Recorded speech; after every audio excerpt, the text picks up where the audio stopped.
Ladies and gentlemen, Mr. Mund, at the Bundeskartellamt, you protect free and fair competition, the very bedrock of our economy. And for its excellent work, your authority is respected around the world. You have launched proceedings against major tech firms, against Deutsche Bahn, against Deutsche Post, and against a number of defense companies. Over the past year, you imposed cartel fines totaling around 2.8 million euros and reviewed around 800 planned mergers. So it is nothing short of astonishing that Ludwig Erhard had to fight so hard for your very creation. It took 7 years for the first German Competition Act, the legal basis for the Bundeskartellamt.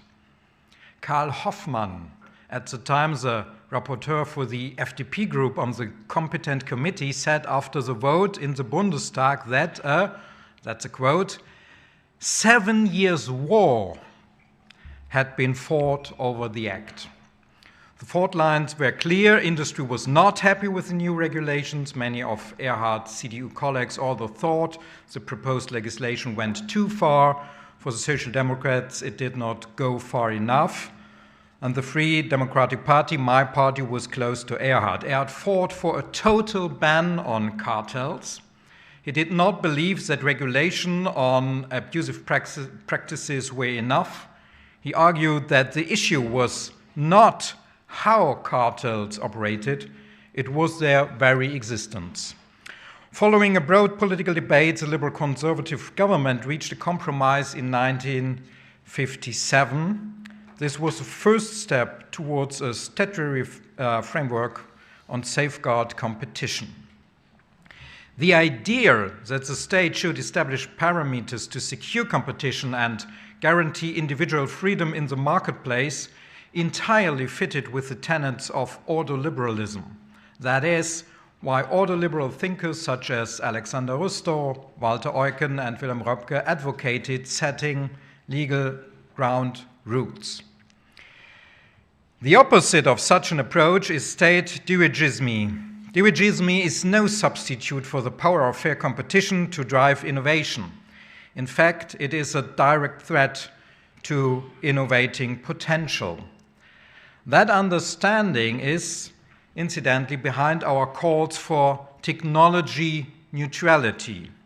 We want to keep the avenues for development open, for example, for e-fuels, because we cannot know where competition and human innovation will take us in future. Innovation only happens in a genuinely competitive environment. Such an environment allows newcomers to enter the market and put established firms under pressure. Competition keeps prices low and quality high, as it forces companies to work hard to attract and retain customers.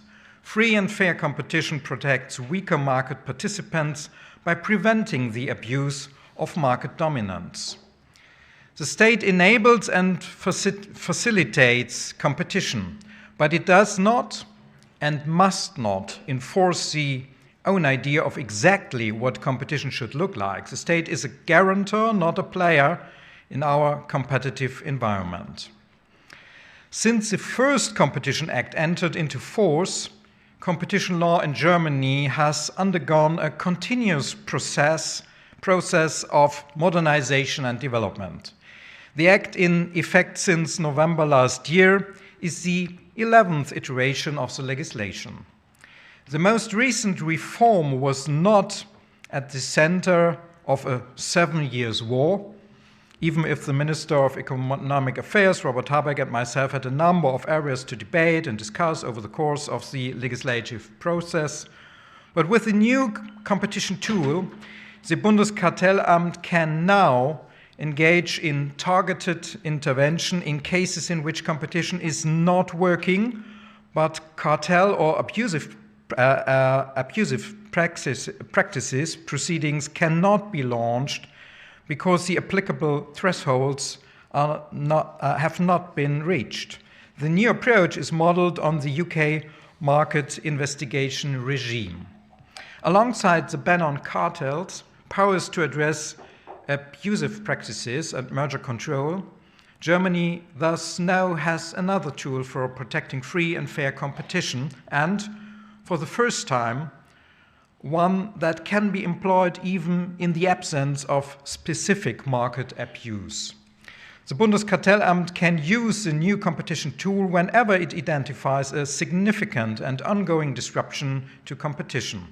Examples of potential disruptions include consistently high prices, limited product choice, poor quality, barriers to market access, and interlocking directorates. The Bundeskartellamt is also drawing on its own investigative powers to assist the European Commission with the enforcement of the Digital Markets Act. From the 6th of March, Google, Apple, and Meta will be subject to stricter competition rules within the EU. For me, as Federal Minister of Justice, it was important to ensure that each and every intervention by our competition authority is in strict compliance with the rule of law, that intervention is always proportionate, and, importantly, that companies' interests are protected. There must be very strong justification for impinging on the rights of a business that has not abused its market position and has not violated the law. We have put a range of safeguards in place to ensure this. The newly introduced powers are subsidiary to those relating to abusive practices. In other words, the new tool can only be employed if existing powers available under the market abuse proceedings are not sufficient to address the disruption effectively and sustainably. The new powers can only be used against businesses that are contributing significantly to a disruption of competition through their conduct and their importance to the market structure. When examining potential disruption, the Bundeskartellamt has to take account of the level of innovation and the dynamics on the affected markets. For example, a technology firm might be very successful and thus hold a large share of the market because it's a great innovator, and that's what we want to see, great innovators. Breaking up a business is a measure of last resort and can only be taken in cases of market dominance. Such a serious encroachment of ownership rights is possible only in a very narrow and strictly defined set of circumstances.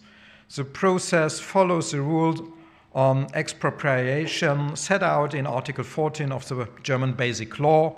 Business owners receive reasonable compensation. As a new tool gives the Bundeskartellamt considerable powers, the question of how they are to be used is key. This was a central consideration for me in the legislative process, as was ensuring that businesses will be able to recognize exactly where the red lines are. This will improve the economic climate by ensuring a clear and reliable legal framework. For a lack of legal certainty can deter potential investors.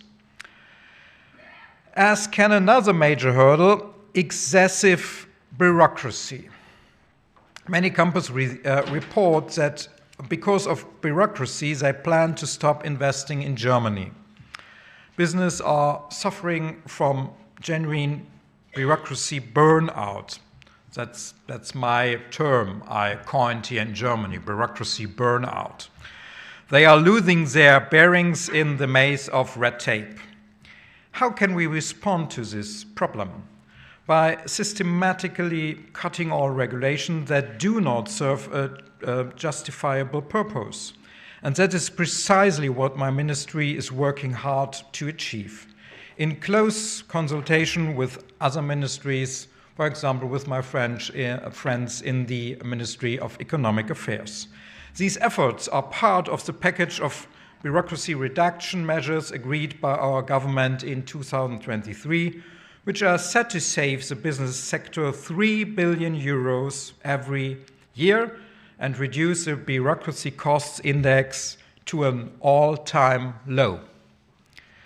52,000 businesses are already saving an average of 12,500 euros annually thanks to an increase in the balance sheet thresholds applied under financial accounting obligations. The fourth Bureaucracy Reduction Act will bring further progress, allowing completely digital processes wherever feasible and reducing retention periods for paper documents. We want to take businesses out of the red tape maze. However, we can only reduce bureaucracy effectively in this country in cooperation with the European Union. 57% of compliance costs in Germany are generated by the transposition of EU law. It was Commission President Ursula von der Leyen who announced the one-in, one-out rule back in 2019, a rule that the EU today is still far from implementing. Europe needs to secure its position alongside the USA and China, and to do so, it needs a strong and competitive economy. And for a strong and competitive economy, we urgently need a better investment climate, above all in Germany. It is worth mentioning that significant improvements could rapidly be achieved if, for example, our democratic opposition stopped blocking the Growth Opportunities Act, what we call in Germany the Wachstumschancengesetz in the Bundesrat. And the opposition only recently voiced the desire to reduce taxes and cut red tape, but that's exactly what the act will achieve. And so I wish to see more support even in the Bundesrat. I firmly believe that you cannot boost the economy if you're consistently taking on new debt and passing that debt onto the business sector. We can only strengthen the economy with a strong framework, greater competition and innovation, with a strong competition authority to ensure compliance with the rule. And that, dear Mr. Mond, is exactly what Bundeskartellamt does. Thank you so much.